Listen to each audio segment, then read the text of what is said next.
A.C.A.A.N, what is it? Who is it really for?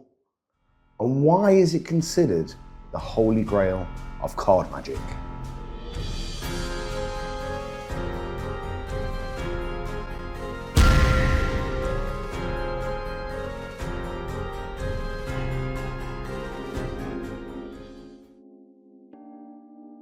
So if you're watching this video, chances are you're a magician or just want to know more about the A.C.A.A.N. But what is A.C.A.A.N for those that don't know about it?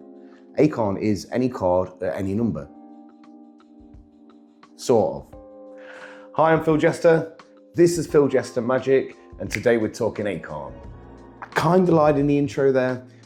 It's not really the Holy Grail of card magic. What is considered to be the Holy Grail of card magic is a burglass effect, created by a magician in about 1953 called David Burglass. I'm going to give a bit of a brief on the trick itself. But if you want to learn more about this, Mark Thompson has a great documentary. It's a little long, but there's a lot to see in there that includes performances and a newspaper reading from Laura London, which in my opinion is great when Laura London appears in anything, but that's just me, I don't know. Anyway, what is A.C.A.A.N? Any card at any number. It's a card trick that goes by very specific rules. First of all, the magician never touches the deck. Second, the spectator names any card. Doesn't pick a card, just names any card. This happened to me once, and they said birthday card. They name any of the 52 cards in the deck, and the same spectator or another spectator will name a position in the deck, numbers 1 to 52. Again, the magician never touching the cards will have the spectator deal the cards out to that number to have their card revealed at that position. Impossible. Kinda. So one of the reasons I'm making this video now is because I very recently uploaded a short of myself performing an A.C.A.A.N trick, which in theory adhered to all of those rules. Here's what's going to happen. I'm going to show you the clip, and then towards the end of this video, I'm going to tell you exactly how I did it. And you're probably not going to be happy. Right, Molly, pack of cards on the table. Yep. You know there's 52 packs, 52 cards in the pack, right? Name any card in the pack. 8. 8 of what? Clubs. 8 clubs. Number from 1 to 52. 17. Ooh, you changed your mind. Yeah. Okay, so what was it? 8 of clubs. 8 of clubs. And 17. Pick up the deck. It's a shuffle deck, in a box. You take them out. I want you to deal to the 17th card. You do it face up if you like, it's absolutely fine. Okay. Yeah, go on. So I can? Yeah, I'll add you. 1, 2, 3, 4, 5, 6, 7, 8, 9, 10, 11, 12, 13, 14, 15, Stop. 16. So the next one's the 17th card, and you said 8 clubs. 8 clubs. 8 clubs. Card number 17.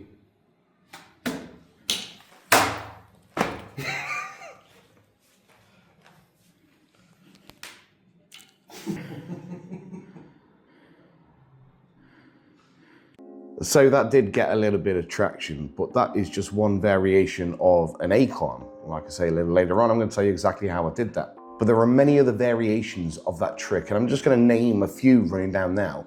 One of my favorites that I saw quite recently was from a guy called ARRON Jones. All these videos are going to be linked in the description, by the way. ARRON Jones performed his A.C.A.A.N on Britain's Got Talent, which I thought was fantastic. He's known as the rock star of magic, comes out with his guitar and everything else.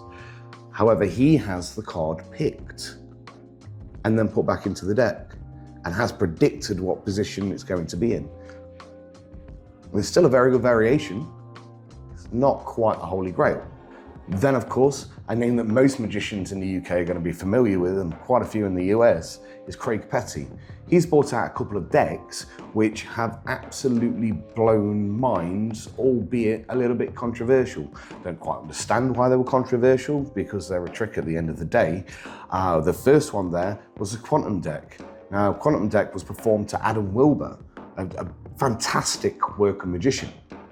And he was blown away by it. This was the idea of the cards are completely blank both sides, but there was a card in the deck in a certain position, and you would name that number and deal down to that card, and when you get to that number, it's the only printed card in the deck exactly where you said it was going to be. Very good variation. And the variation from Craig Petty is also the Atomic deck. Now, I'm not going to talk too much about the Atomic deck because I think it's been a little bit overdone on YouTube, but it was a little bit controversial for, like I say, reasons are unknown to me. I think Craig did quite a good job of the trick. This one was very much so, name any card and name any number. Did it start with a bit of technology? Yes. Was there a crib added in later on? Yes. I should also mention that this was collaborated with Lloyd Barnes, so very, very well done to the pair of them. But the problem that people had with that trick is the fact that occasionally, not always, occasionally, you would have to ask the spectator to change their mind. But you can justify that by saying, well, you can't get more random than changing your first thing that you say. Kind of works for me. But it's not the perfect A.C.A.A.N. Moving on with the variations of the A.C.A.A.N trick, CAVEN Booth has brought out an app which he has very cleverly named RCARN. Now, RCARN is random card at random number, which in theory means he doesn't have to hang on to all the rules. I'm not going to say too much about this one because I'm going to do a review video on it a little later on. It is one that I use, I very much enjoy it, it's great for the spectator, and it's pretty much an app that randomizes your cards. So you can randomize your actual card and the position of that card together or individually, and it will end up being in that spot. Randomly. I suppose that works with the name, doesn't it? And of course, I can't talk about the A.C.A.A.N unless I talk about the person who inspires me the most in magic, and that is British magician and mentalist or psychological illusionist, DERREN Brown. You'll be hearing a lot about him on this channel. He's my favorite. So he performed a stage version of this at Cancer Research. Again, all videos linked in the description below. He invited Amanda Abbington and Martin Freeman up on the stage. Before reaching the stage, he asked Amanda to stop and think of a number. And as she was walking up the stairs onto the stage, asked her to change her mind as many times as she liked. Eventually she settled on a number. Then he invites Martin Freeman up onto the stage, and this is where the part of the potential Holy Grail of card magic is taken away. Because rather than Martin Freeman freely naming a card, he's asked to pick a card. That can change the parameters. Not the Holy Grail. Then there's one young lady named Emily Robertson Hardy who performed in front of Penn and Teller the perfect A.C.A.A.N.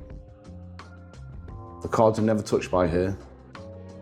The spectator names the card and position and deals the card, and the card is at that position. Now, one of the rules on Penn and Teller Foolers is there can be no pre-show, there can be no stooges. That kind of makes it unfair to judge if it's been fooling or not. How did she do that? She did perform it again at the Magic Castle, but she made it very clear at that point that it was the last time she was ever going to perform that trick. It's as close to the perfect A.C.A.A.N I've ever seen. But here's the thing. Who is the A.C.A.A.N really for? Yes, it's very impressive, it's incredible. To magicians. Every magician wants to be the best at the A.C.A.A.N, wants to have their version the best there is. But it just doesn't exist, other than the one that I've seen from Emily Robinson Hardy. It can't happen. So this isn't really for the spectator. Yes, it does get a great response, it gets a great reaction, but nowhere near as great as the self-satisfaction of the magician themselves. A.C.A.A.N is for magicians, and I say that as a magician. I'm not shooting anyone down here, and there are going to be many, many more variations of the A.C.A.A.N, and I'm sure they're all going to be absolutely fantastic. But it really is for the magician, not the spectator, in my opinion.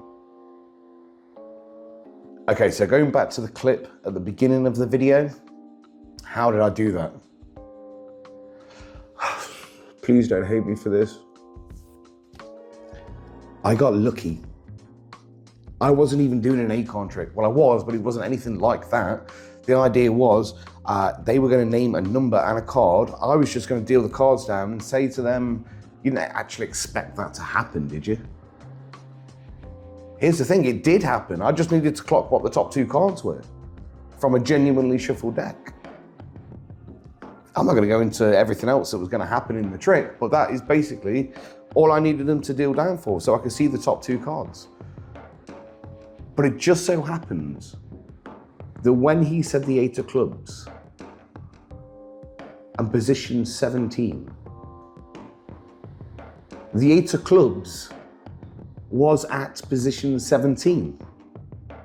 In fact, if you look back on the clip, you'll hear a bit of laughter in the background when the close-up happens on the card. That's me laughing in disbelief. I can't believe that happened. Moreover, I can't believe that happened while it was being filmed. Here's the thing. If you're trying to do an A.C.A.A.N effect, always, even have the spectator shuffle the cards, but always ask them to name a card and name a number while the cards are in their hand. First of all, it'll make your presentation longer. Second, sometimes, just sometimes, it actually lands. Right, well, that's pretty much it for this particular episode. The next time I'm back, I'm going to be talking a little bit about Blackpool Magic Convention. A lot going on, some great faces there. I've also got one of my own tricks coming out very, very soon called Pure Poison. If you want to know what that's about, have a look at this video. And if you've enjoyed what you watch, click that. See ya.